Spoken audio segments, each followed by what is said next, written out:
আসসালামু আলাইকুম দর্শক, এই দেখেন কোয়েল পাখিগুলো আজকে 20 দিন হলো। এই যে সামনে ডিম পারবো। তো আপনারা এই পদ্ধতিতে ফলের কারণে এগুলো পালন করতে পারেন। এই দেখছেন, এগুলো ফিট খাওয়াইয়ে বা বিভিন্ন গাছের লতা পাতাও খাওয়ানো যায়।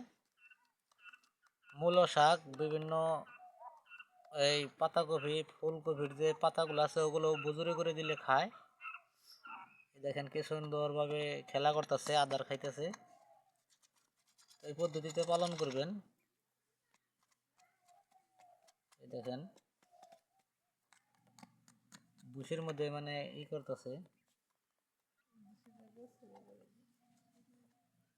তো এই ধরনের ভিডিও পেতে চ্যানেলটি সাবস্ক্রাইব করে রাখবেন। ধন্যবাদ সবাইকে। এই দেখেন।